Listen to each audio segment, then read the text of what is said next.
Fire signs, tignan po natin kung ano yung mensahe para sa iyo ngayong araw. Keep in mind po na ito ay general reading lamang, so hindi po lahat ay makaka-relate, so be open-minded. Sa mga hindi pa po nakasubscribe dito sa ating channel, please subscribe na po kayo and palike na din po ng ating video. At sa mga nais pong mag-avail ng ating private readings, ng ating Evil Eye Amulet, ng ating Tears Bracelet, makikita nyo po yung link sa description box. Tarot Intentions by Aliana Reyes. Tingnan natin ano po yung mensahe para sa'yo. If hindi po kayo makaresonate dito sa reading natin, pwede nyong tignan yung other signs po ninyo. Yung inyong Sun, Moon, Rising, and Venus signs. Kaya mas maganda po na alam niyo yung inyong natal chart. Tignan natin. Okay, energy natin, spirit guide. Okay. Meron ba dito? May a-attendan kayo na party? Not necessarily birthday party, pero ayan po, pwedeng meron kayong isa-celebrate. Or you will celebrate something for someone. Yan, pwedeng may surprise, pwedeng anak po ninyo ito. Or pwedeng ito ay pinaghahandaan nyo palang fire signs. We have the Emperor, the Empress and the Emperor. May baby shower yata dito. Okay, may ikakasal. Okay, so ayan po. Pwede rin meron dito. Hindi siya kasal, pero pwedeng contract signing. So maraming magse-celebrate para sa'yo dito. And ayan, pwedeng ito po ay bagong trabaho. Or kung ano man tong kontrata na to, pwedeng kikita po kayo ng malaki. So ayan yung pinapakita sa inyo. Yan yung energy. Alam mo yung powerful ka ngayon. Yan yung nararamdaman mo. You're very excited. At the same time, fire sign sa mga bagay na pwede mo pang gawin. Or magagawa mo pa para mas mapaganda yung buhay mo. At hindi lang yan kasi tignan mo, 'di ba, may mga nakapaligid sa iyo ng mga tao. So, kung ano ba yung mako-contribute mo sa life nila. Pwedeng may mga umaasa sa iyo dito. Ayan, may mga responsibilities ka, may mga tao dito na alam mo yon, ang ganda nung tingin nila sa iyo, ang taas nung tingin nila sa iyo. They admire you. Check natin ano pa yung mensahe pagdating naman po sa kung ano pa yung mga pwedeng dumating sa life mo ngayong araw na ito. So we have the Chariot. So palaban ka talaga. Hindi ko alam, may nag-exercise po ba dito. Okay, so maybe sobrang conscious kayo pagdating sa weight ninyo, pagdating sa health ninyo. So merong nagpapapawis. Ayan. Or mag-e-enroll kayo sa gym. Or meron naman dito, baka hindi man kayo makaalis ng bahay. So pwedeng bibili kayo ng gym equipments. Yung mga simple lang naman. And also, pwede rin na manonood kayo sa YouTube. Ganyan. Ng mga simple exercises. We have the Moon. Okay. So, medyo confused pa yung iba sa inyo kasi pwedeng meron kayong bagong ginagawa dito and hindi nyo pa siya gamay. Kaya po, ayan, mayroong confusion dito. Pero may mga bagay kayo dito na inilalaban po talaga ninyo.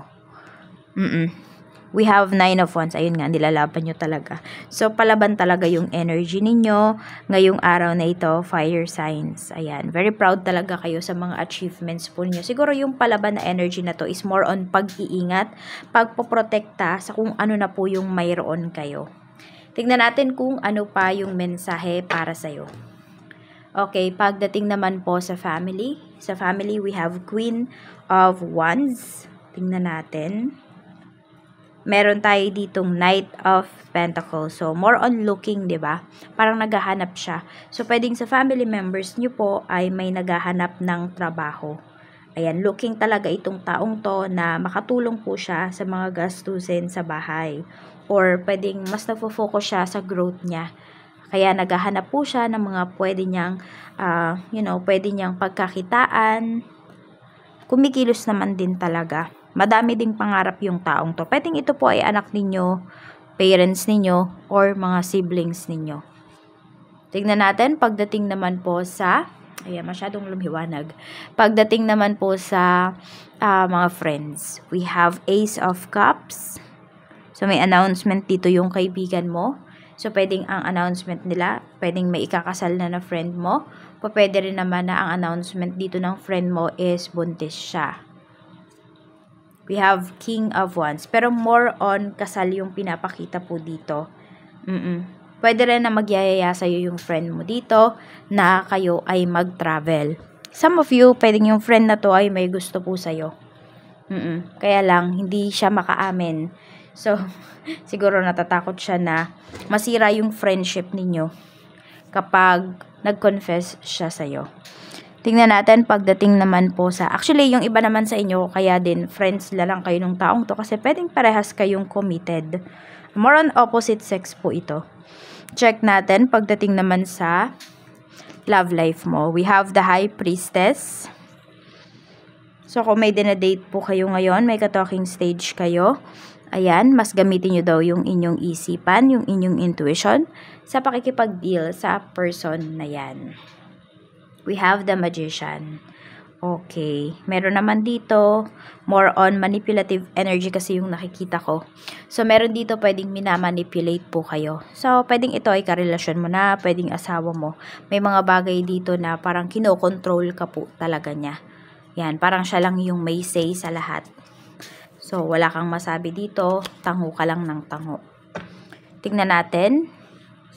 We have 3 of Pentacles. Pero siguro in that way, is nag-work out po ninyo yung inyong relationship. Siguro din kasi yung iba sa inyo, ayaw nyo naman ng away, kaya umuoo na lang kayo doon sa kagustuhan po ng inyong person.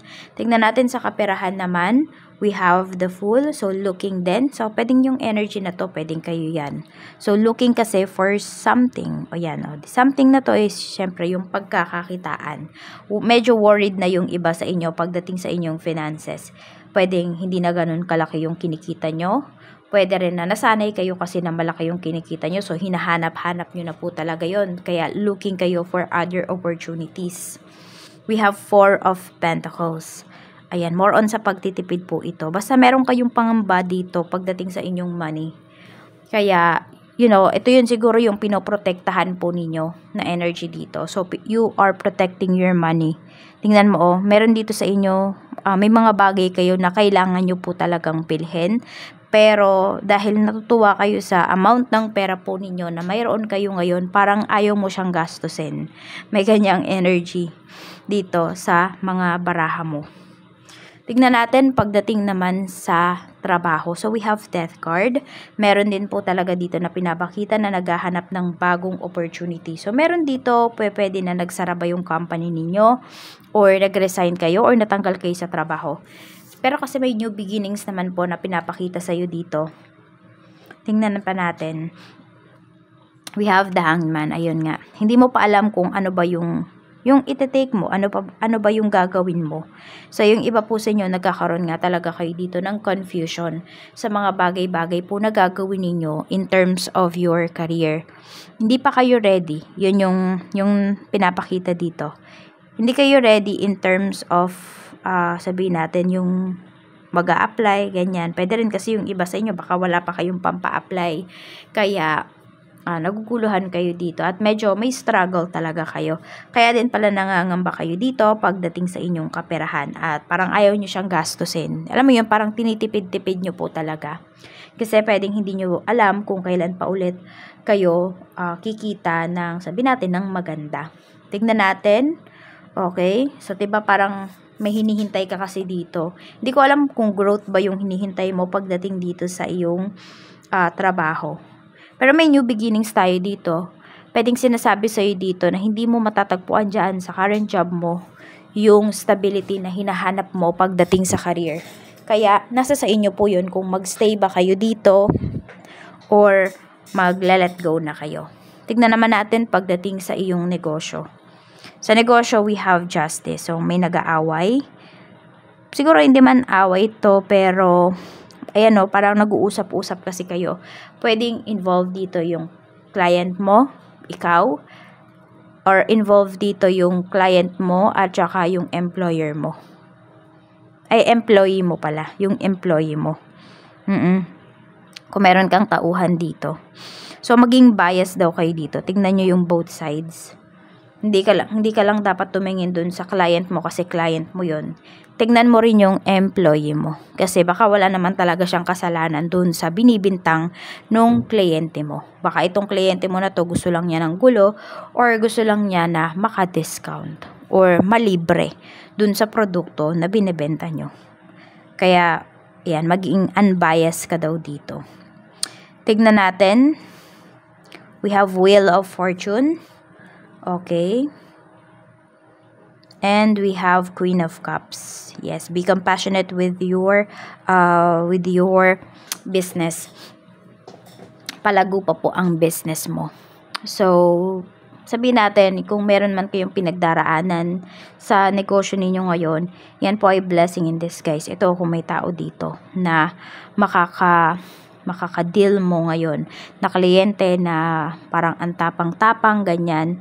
So, may marirealize ka na, okay, gold pala itong employee mo na to. Ibig sabihin, kung pinaniwalaan mo yung kliyente mo, mawawala sa'yo yung loyal mo. At, may integrity na ito, na na employee mo. So, may matututunan ka dito. Kaya tignan nyo rin ano ba yung tinuturo sa inyo ng mga sakit sa ulo ninyo ngayong araw, fire sign. So, tignan natin. Okay. Kuha pa tayo ng cards para sa'yo.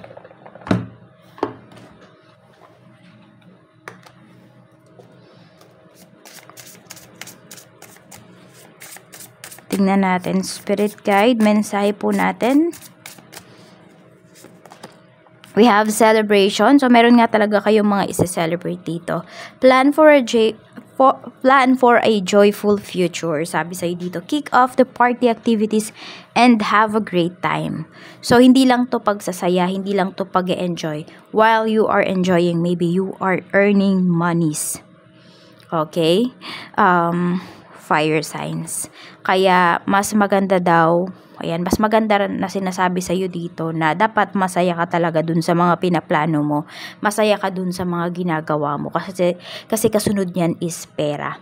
So, ito po yung inyong mga lucky numbers. Okay, tignan natin. We have number 13, 16, 42, 46, 48, and 34. Mag-iingat po kayo always and more blessings to come.